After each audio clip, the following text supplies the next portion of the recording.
अज़ीज़ तलबा आदाब। फासलाती निज़ाम तालीम उत्तराखंड ओपन यूनिवर्सिटी के तालीमी प्रोग्राम में खुशामदीद कहते हैं। मैं शहपर शरीफ शोबा उर्दू से आप सभी का खैर मकदम करता हूँ। उम्मीद करता हूँ कि आप सब खैर वाफियत से होंगे और खुश व खुर्रम ज़िंदगी गुजार रहे होंगे। उत्तराखंड ओपन यूनिवर्सिटी के इस तालीमी प्रोग्राम के ज़रिए माशरे से वाबस्ता मसाइल पर तवज्जो दिलाने के साथ साथ यूनिवर्सिटी के तलबा के लिए मुफीद प्रोग्राम लाए जाते हैं ताकि उनकी मालूमात और इल्म में इजाफ़ा हो सके और वो अपने नाम के साथ उत्तराखंड ओपन यूनिवर्सिटी के नाम को भी रोशन कर सकें। किसी भी फ़न पारे की खूबसूरती, तज़ीन और आराइश को बढ़ाने के लिए जो तरीक़ाकार इस्तेमाल करते हैं उनको सनत कहा जाता है, जिससे उस फ़न पारे की खूबसूरती में इजाफ़ा हो जाता है। अज़ीज़ तलबा, उर्दू प्रोग्राम में आज हम जानेंगे सनत लफ़ो नश्र को। इस मौजू पर हमारी दो वीडियो सनत लफ़ो नश्र हिस्सा अव्वल और सनत लफ़ो नश्र हिस्सा दोम UOU लाइव की स्कूल ऑफ ह्यूमैनिटीज़ की प्लेलिस्ट में जाकर देख सकते हैं। आज इसका तीसरा हिस्सा पेश किया जा रहा है, तो चलें वीडियो की बाकायदा शुरुआत करते हैं। लफ़ के मानी हैं लपेटना और नश्र के मानी है फैलाना। इस्तिलाह में इसके मानी हैं कि पहले चंद चीज़ों का ज़िक्र करें, फिर उन्हीं चीज़ों से मुनासबत रखने वाली और चीज़ों का भी ज़िक्र करें, इनकी सिफ़ात की खूबी बयान करें।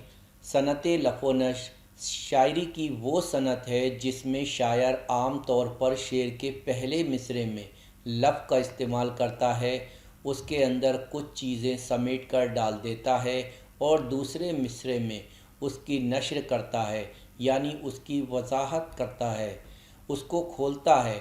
बाज़ औक़ात शेर के पहले मिसरे में भी लफ़ और नश्र हो सकते हैं। कलाम में पहले चंद चीज़ों का ज़िक्र किया जाए, फिर उनकी मुनासबत से दीगर चीज़ों का ज़िक्र हो तो उसे सनत लफ़ो नश्र कहते हैं। सनत लफ़ो नश्र की इक़साम। सनत लफ़ो नश्र की 3 इक़साम होती हैं: सनत लफ़ो नश्र मुरत्तब, सनत लफ़ो नश्र गैर मुरत्तब और सनत लफ़ो नश्र माकूसुत तरतीब। शेर के पहले मिसरे में आने वाले अल्फाज को लफ़ और दूसरे मिसरे में आने वाले अल्फाज को नश्र कहते हैं। अगर नश्र की तरतीब लफ़ के मुताबिक हो तो उसे सनत लफ़ो नश्र मुरत्तब कहते हैं, और अगर तरतीब में ना हो तो उसे सनत लफ़ो नश्र गैर मुरत्तब कहेंगे, और लफ़ और नश्र की तरतीब बिल्कुल उलट हो तो उसे सनत लफ़ो नश्र माकूसुत तरतीब कहेंगे। सनत लफ़ो नश्र मुरत्तब।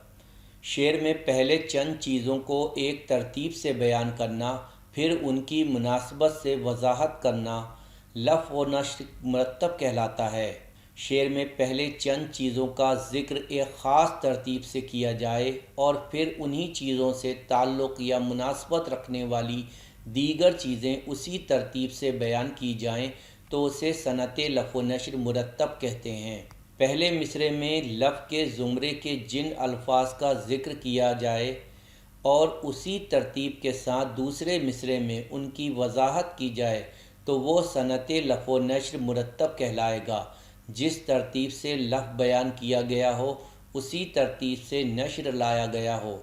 सनत लफ़ो नश्र मुरत्तब की चंद मिसालें आपकी समातों की नज़र हैं। जिसकी चमक है पैदा, जिसकी महक हुवैदा, जिसकी चमक है पैदा, जिसकी महक हुवैदा, शबनम के मोतियों में फूलों के पैरहन में, शबनम के मोतियों में फूलों के पैरहन में।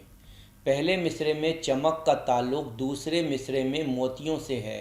इसी तरह पहले मिसरे में महक का ताल्लुक़ दूसरे मिसरे में फूलों से है।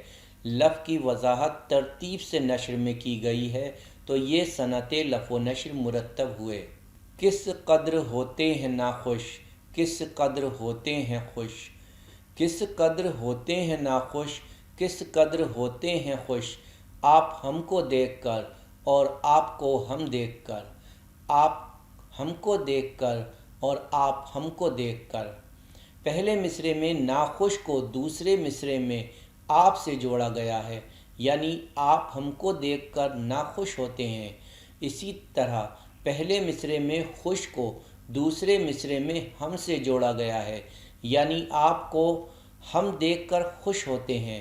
لفظ کی وضاحت ترتیب سے نشر میں کی گئی ہے تو یہ صنعت لف و نشر مرتب ہوئے۔ نہ سلیقہ مجھ میں کلیم کا، نہ قرینہ تجھ میں خلیل کا۔ نہ سلیقہ مجھ میں کلیم کا، نہ قرینہ تجھ میں خلیل کا۔ میں ہلاک جادوئے سامری، تو قتیل شیوہ آزری۔ میں ہلاک جادوئے سامری، تو قتیل شیوہ آزری۔ پہلے مصرعے میں کلیم کا ذکر ہے تو دوسرے مصرعے میں سامری کا ذکر ہے۔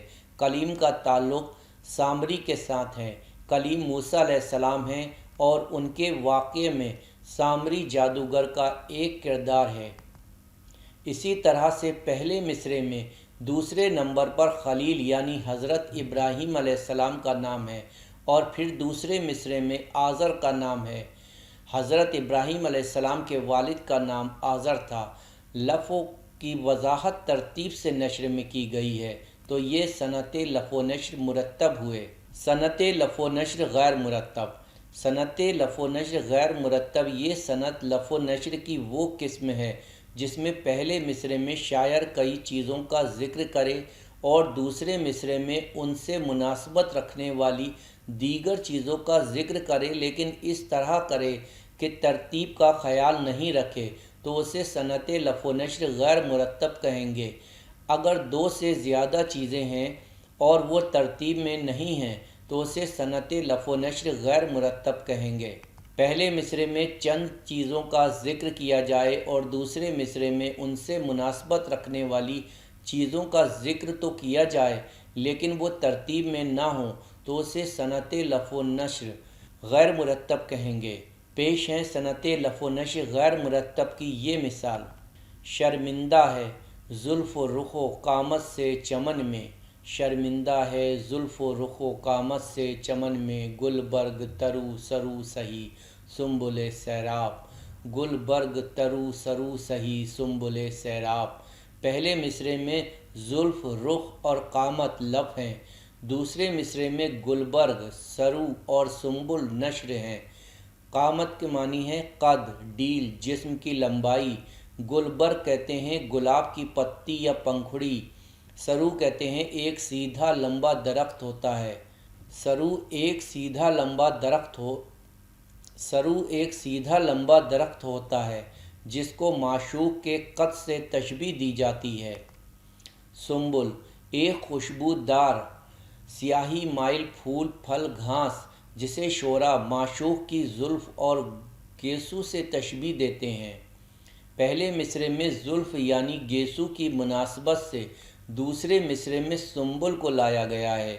اسی طرح پہلے مصرعے میں رخ کی مناسبت سے دوسرے مصرعے میں گلبرگ کو لایا گیا ہے اور قامت یعنی خوبصورت قد کی مناسبت سے سرو کو لایا گیا ہے۔ اس طرح ان کی ترتیب بگڑی ہوئی ہے، اس لیے یہ صنعت لف و نشر غیر مرتب ہوئے۔ صنعت لف و نشر معکوس الترتیب۔ لف و نشر معکوس الترتیب وہ صنعت ہے جس میں لفظ اور نشر کی ترتیب بالکل الٹ ہو۔ اگر دو چیزوں کا ذکر پہلے مصرعے میں ہو اور دو چیزوں کا ذکر دوسرے مصرعے میں ہو اور ان دو چیزوں کی ترتیب بالکل برعکس یعنی الٹ ہو تو اسے صنعت لف و نشر معکوس الترتیب کہیں گے۔ پیش ہے صنعت لف و نشر معکوس الترتیب کی یہ مثال۔ روئے پیٹے میرے ماتم میں وہ اتنا قدر، روئے پیٹے میرے ماتم میں وہ اتنا قدر، ہاتھ کی مہندی چھٹی آنکھ کا سرما چھوٹا، ہاتھ کی مہندی چھٹی آنکھ کا سرما چھوٹا۔ پہلے مصرعے میں روئے اور پیٹے لف ہیں اور دوسرے مصرعے میں مہندی اور سرما نشر ہیں۔ رونے کو ملائیں گے سرمے کے ساتھ اور پیٹے کو ملائیں گے مہندی کے ساتھ، یعنی رونے سے آنکھ کا سرما چھوٹا اور پیٹنے سے ہاتھ کی مہندی چھٹی۔ لفظ اور نشر کی ترتیب بالکل الٹ ہو گئی ہے تو یہ صنعت لف و نشر معکوس الترتیب ہوئی۔ عزیز طلباء، یہ تھا فاصلاتی نظام تعلیم اتراکھنڈ اوپن یونیورسٹی کا تعلیمی پروگرام جہاں آج صنعت لف و نشر کو تفصیل سے میں مثال سمجھایا گیا۔ امید کرتے ہیں صنعت لف و نشر کے پہلے، دوسرے اور تیسرے حصے میں جتنی مثالیں پیش کی گئی ہیں اس سے آپ کو صنعت لف و نشر اور اس کی اقسام اچھے سے سمجھ آئی ہوں گی۔ ملتے ہیں پھر کسی نئے عنوان کے ساتھ۔ شکریہ۔